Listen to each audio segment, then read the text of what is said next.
Morning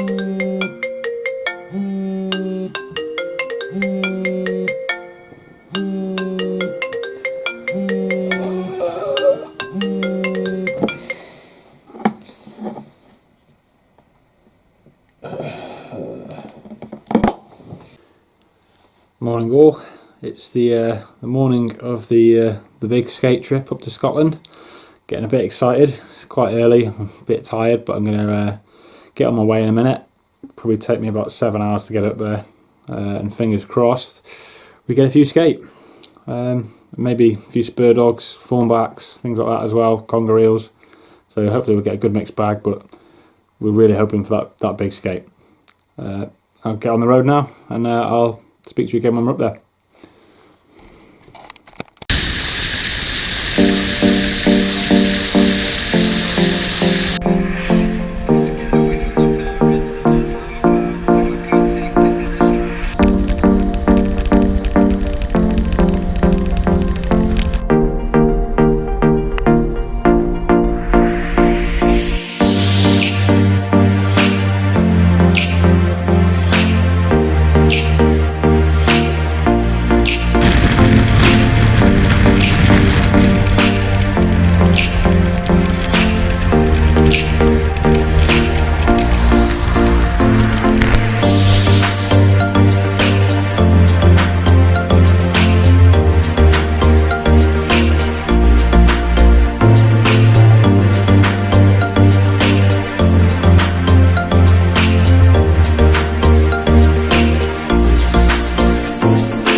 Okay, so I'm just going to talk you through the setup I've been using now.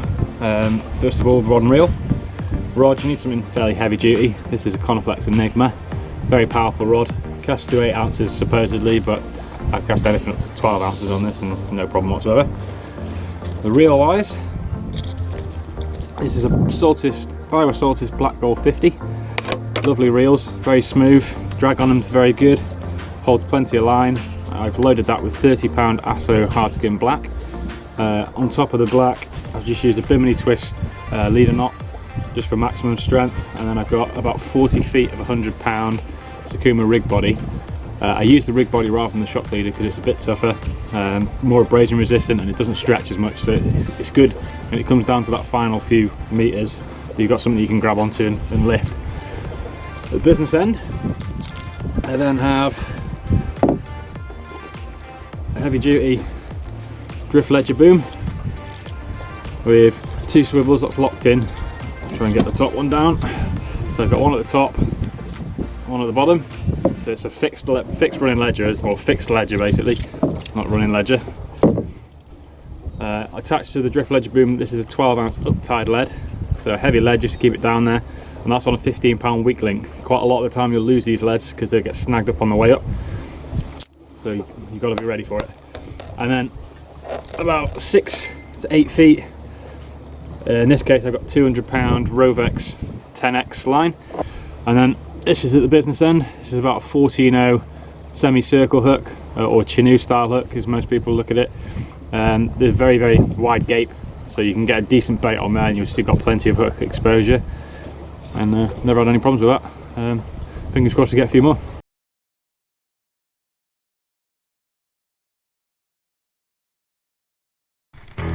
So at this point we're about 45 minutes into the fight. I've been playing the fish, just trying to get it off the bottom really for quite a long time, dragging it through the mud inch by inch, and all of a sudden they just sort of like give up their resolve as it was.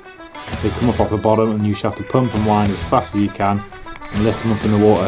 If they turn and go back down, you're literally screwed. So you just have to keep pumping, keep winding, and eventually it'll pop up on the surface, as you'll see in a minute.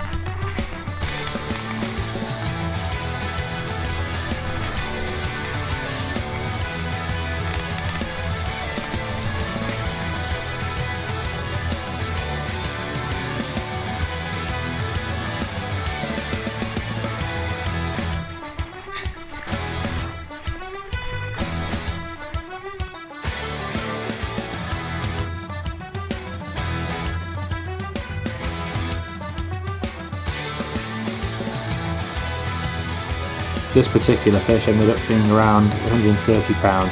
It was a male fish with a wingspan of 60 inches and a total length of 79 inches. So quite a nice sized male fish. It was very, very nice to get this on the first cast of the trip.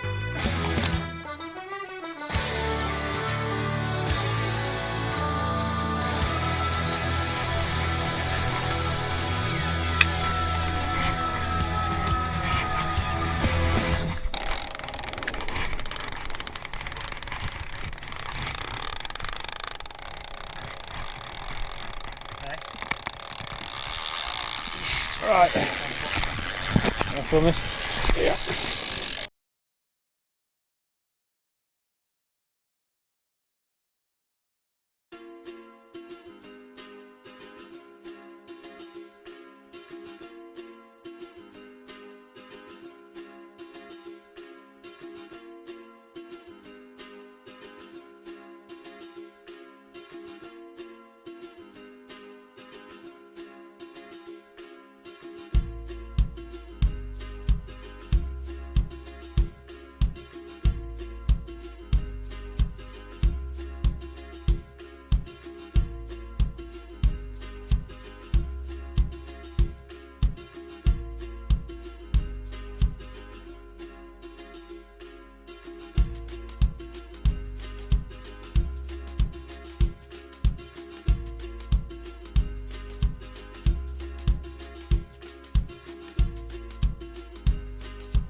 At this point I've been fighting the fish for around half an hour. The light's starting to fade and the midges are starting to come out. You'll see me in a minute start trying to swap them off my face, and I'll put my buff up, which is something that is very handy if you ever go up to Scotland this time of year, just to cover your face, because they can be a real pain.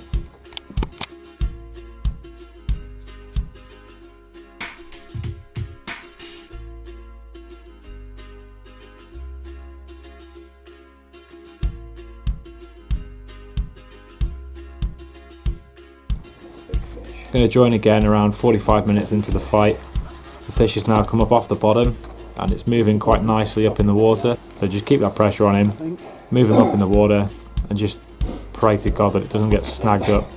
In this case, you'll see in a minute, the lead actually gets snagged, and you'll see why that weak link that I put on the lead is so important.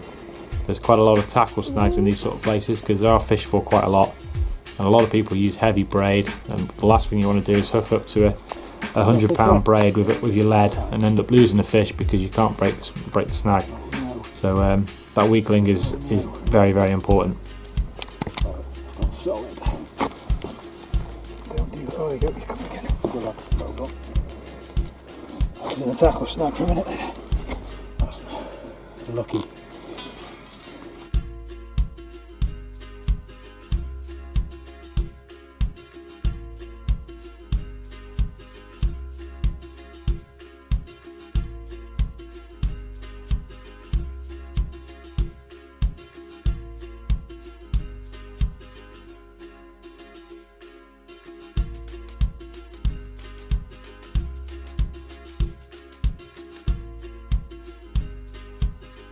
this one. Yeah, it is. It's definitely bigger, mate.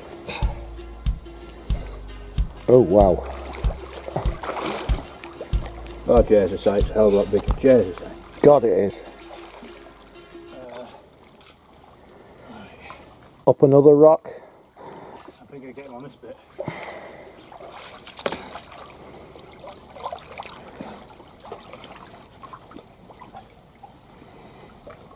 Right, get that tension on again.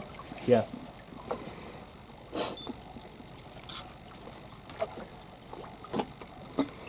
Right, that's okay out. Alright, mate. Alright, get some fish. Sorry. As you can see from both of the fish being landed now, I don't actually take them out of the water. I get a quick measurement using the tape measure, so I measure the wingspan and the length, so I can get an estimate of the weight, and I get a few pictures and put them back. There's no gaffing involved, nothing like that, so it's just a quick unhook and off they go. No harm to the fish, and yeah, I like doing that.